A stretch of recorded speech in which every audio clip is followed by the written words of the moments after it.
bimeze gute bakunzi bakanyarwanda TV twongeye kubasuza mwe dukomeza kubana umunsi kundi noneho ubu ngubu byahindutse murabona koko byahindutse aha turi kuri ni ku Gisenyi ku mazi aho twari twaje mu mikino ya beach volleyball tour iri kubera hano mu Rwanda ariko nkuko twabibemereye ko tuzatubagezaho amakuru menshi cyane uko agenda asohoka nabo tugomba gutezuka ku ntego twabemereye turashimiye wowe wamaze gukora subscribe nawe utarayikora kora subscribe ubundi amakuru yacu ajya bageraho uburyo bugiye butandukanye kandi amakuru yizewe atari ivumbi. Reka rero tugaruke ku ikipe yari hagarariye u Rwanda yari irimo gukina umukino wa kabiri wo kwishyura iyo nta yindi ni AS Kigali mu mikino ya CAF Confederation Cup. Ikipe ya AS Kigali yari mu gihugu cya Tanzania aho umukino urangiye ari ibitego 2-1 bishyira biteranyije n'umukino wabanje ubusa ku busa hano mu Rwanda. Ikipe ya AS Kigali itibona itike yo kujya mu cyiciro gikurikiyeho. AS Kigali rero tunyuze muri make ku mukino wagenze mu gice cya mbere nibwo yabashije kubona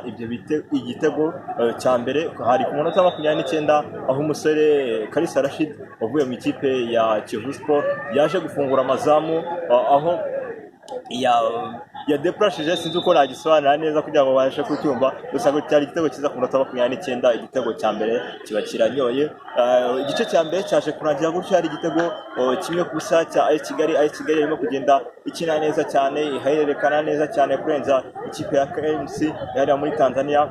Byaje kurangira igice cya kabiri gitangiye, igice cya kabiri nacyo gitangiye AS Kigali yakomeje gukina iri determine yerekana ko nta gihunga ifite nubwo yari iri hanze y'igihugu cy'u Rwanda. Biza kurangira ku munota wa 33 umusore Nsabimana Yekizdan uri mu bihe byiza cyane atsinze igitego cya kabiri cyane ayifashije cyane noneho gutuza AS Kigali itangira gukina ibyayo neza imeze neza ituje cyane.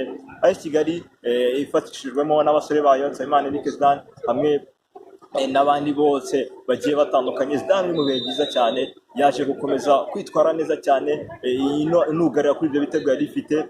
Bahise kurangira AS Kigali igumye kuri ibyo bitego byayo mu match igiye kurangiraho gato ikipe ya KMC niyo yaje kubona igitego kimwe cyaje kwishyurwa n'umurundi bamwita Ndikumana Yusuf waje kugitsinda kuri penalty. Ubundi AS Kigali iza gusezerera ikipe ya KMC ku bitego 2-1 niko umukino waje kurangira. AS Kigali biteganyijwe kugomba guhura n'ikipe ya Proline nta gihindutse kuko ikipe ya Proline yatsinze ibitego 3 ku busa mu mukino yakinye niyo biri mu nzira imwe. No kuvuga ngo AS Kigali na Proline yo muri Uganda nta gihindutse neza bigomba guhura. AS Kigali yamaje kwibonera itike yayo.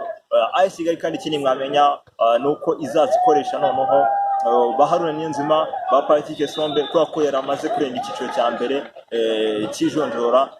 Murabizi ko batari bemerewe gukina bitewe n'ibyangombwa ariko kuri ubu ngubu bose bemerewe gukina umukino bazaba bakinamo n'ikipe ya Proline mu gihe yaba ikomeje. Ngayo rero AS Kigali byinshi cyane maje kubona itike yo gukina ijonjora rya kabiri y'imikino ya CAF Confederation Cup. Ni benshi cyane batayihaga amahirwe bitewe n'ubundi mikino yari yerekanye hano i Kigali hano mu Rwanda ariko kuri ubu ngubu ikipe ya Kigali yamaze kubona itike. Rayon Sport niyitegereje kuri iki cyumweru isaha moya n'igice za hano mu Rwanda nibwo izarimo gukina umukino wo kwishyura n'ikipe ya Al Hilal mu mikino ya CAF Confederation Cup.